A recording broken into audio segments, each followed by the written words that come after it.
খটখটা রোদে শুকিয়েছি। তো শিলপাটাতে বেটে নিয়েছি আর লঙ্কাগুলো সব ঢেলে দিলাম। আমি পাঁচফোড়ন দিয়ে দিলাম।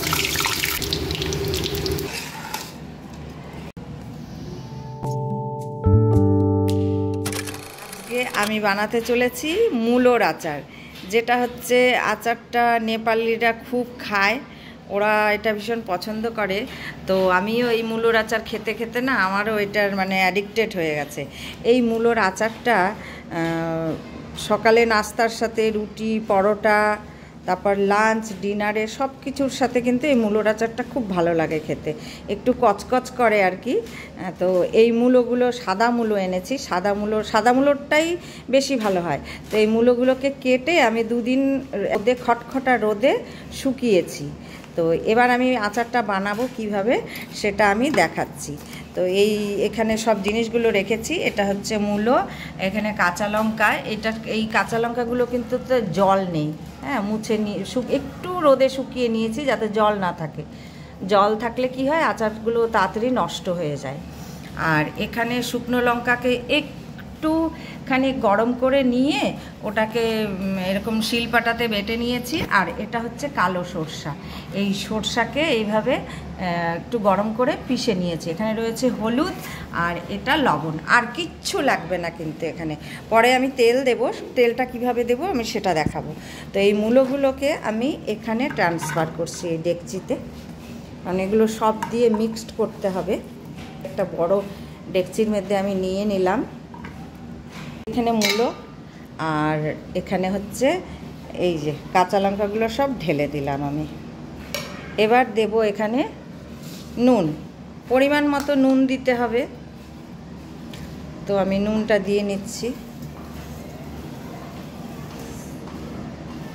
আর লাগবে না।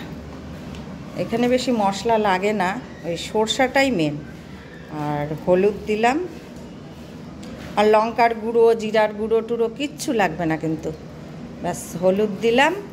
এবার আমি এখানে এই যে শুকনো লঙ্কা এটা যে পিষে রেখেছি এটা, আর সর্ষের ওই ভেজে যে গুঁড়ো করেছি সেটা আমি এখানে সবটা দিয়ে দিলাম। ব্যাস এবার এটাকে ভালো করে মিক্সড করতে হবে। এখানে গ্যাস জ্বালিয়ে দিয়েছি আর এই কড়াই বসিয়ে দিয়েছি। তো মূলোর জন্য তেলটা আমি রেডি করব। এখানে চিমনি চলছে, তাই একটু সাউন্ডটা একটু আসবে, ম্যানেজ করে নেবেন প্লিজ। তো কড়াই গরম হয়ে গেছে, এখন আমি তেল ঢেলে দিচ্ছি। ব্যাস তেলটা গরম হোক আস্তে আস্তে। তো এটাকে মিক্সড করে নিই। ডেকচিটা নড়ছে, একা একাই করতে হয় ভিডিও। ডেকচিটা নড়ছে, তেল দিয়ে পরে ভালো করে মিক্সড করব। হয়ে গেছে মোটামুটি। আপনারা এইভাবে আচার বানাতে পারেন, এটা খুবই টেস্টি হয়। আমি পুরো প্রসেসটা দেখিয়ে দিলাম।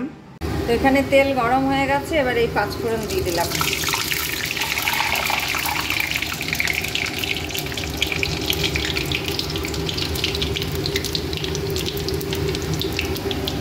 এবার এটাকে ভালো করে নাড়তে হবে, মশলাগুলো যাতে মূলোর মধ্যে ঢুকে যায়।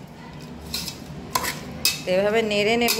তারপরে এটাকে কয়েকদিন রোদে শুকোতে দিব বয়ামে করে। এটা ঠান্ডা হলে একটা কাচের বয়ামে রেখে দেব, তারপরে এটাকে কদিন রোদে শুকাবো, তারপর খাবো। এটা আজকেও খাওয়া যাবে, খাবো আমরা। বাহ, দারুণ কালার এসেছে দেখুন। আপনারাও কিন্তু বাড়িতে এভাবে মূলোর আচার বানিয়ে খেতে পারেন, এটা খুবই টেস্টি হয়, খুবই স্বাদিষ্ট হয়।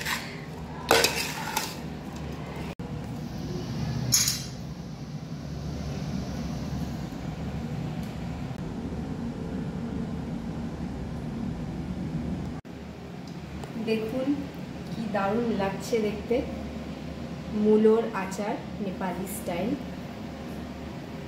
আমার মা বানিয়েছে আমার জন্য, আমি কালকে নিয়ে যাব মূলোর আচার। আর আপনারা বানাবেন এরকমভাবেই মূলোর আচার রেসিপিটা দেখে, আর জানাবেন কেমন হলো, কেমন খেতে হলো। আর থ্যাংক ইউ সো মাচ মামা for making this for me. Welcome. গন্ধটা দারুণ লাগছে। ভিডিওটি ভালো লাগলে কমেন্ট করুন, শেয়ার করুন আর লাইক করুন। Thank you. সোনার সংসারকে সাবস্ক্রাইব করতে ভুলবেন না।